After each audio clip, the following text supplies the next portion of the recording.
तो वहीं मध्य प्रदेश में महाकाल की शाही सवारी को लेकर नया बखेड़ा खड़ा हो गया है। दरअसल शाही शब्द पर साधु संतों के एक वर्ग को आपत्ति है।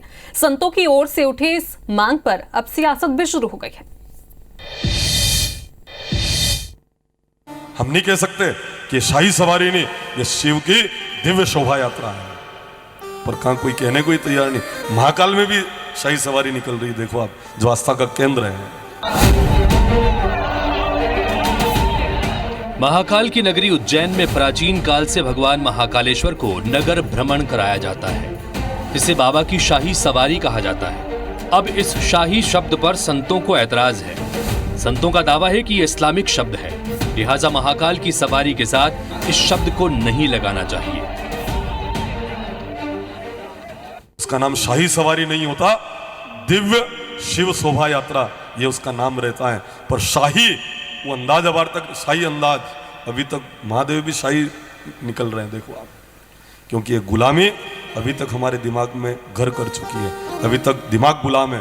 तो शाही शब्द केवल शब्द हटाने से मैं समझता हूँ कि हम अपनी सनातन परंपरा को बचाने की बात करेंगे, ऐसा कुछ नहीं है। हमने मुगल शासकों के बहुत सारे ऐसे धरोहरें हैं जिनको सुरक्षित रखने का काम कर रखा है। भाजपा के प्रदेश अध्यक्ष वीडी शर्मा ने संतों की इस मांग का समर्थन किया है। वहीं मुख्यमंत्री डॉक्टर मोहन यादव ने महाकाल की सवारी को लेकर दिए बयान में राजसी सवारी का जिक्र किया है। संत संत होता है, योगी योगी होता है। अब जो संत और योगी है, तो संत योगी तो सारी चीजों से उभर जाता है। आप बात समझे कि संत और योगी तो सभी चीजों से परे होता है, तो गलत थोड़ी बोला है उन्होंने सही बोला है। आज उज्जैन में बाबा महाकाल की आखिरी राजसी सवारी निकल रही है। ये सवारी नहीं है बाबा का, जनता के साथ सीधा सरोकार है। उधर बीजेपी और संतों की तरफ से उठ रही मांग पर कांग्रेस को ऐतराज है। इंसानियत कैसे जिंदा रहे?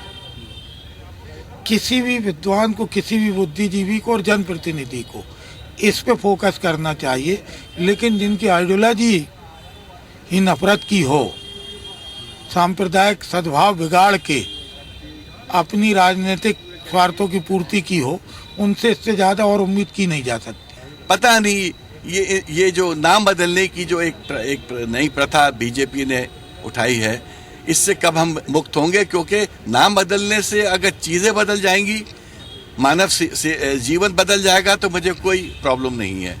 मगर नाम बदलने से गरीब गरीब ही रहेगा, कुपोषित कुपोषित ही रहेगा, बेरोजगार बेरोजगार रहेगा, SC ST जो जिस कंडीशन में उस कंडीशन में रहेगा, तो मुझे लगता है कि ये ईश्वर का काम नहीं है। फिर संतों को सवारी के साथ शाही लगाने पर आपत्ति है, क्योंकि वो उर्दू शब्द है, लेकिन शायद उन्हें ये जानकारी नहीं कि सवारी शब्द भी फारसी है। और ये भी गौर करने वाली बात है कि सदियों से देश में कुंभ या अन्य मौकों पर शाही स्नान की परंपरा रही है, जिसमें हजारों संतों का समागम होता है। ऐसे में सवाल है कि क्या अब यहाँ भी बदलाव किया जाएगा?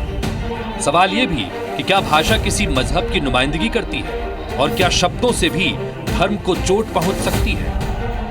नवीन कुमार सिंह, IBC 24, भोपाल।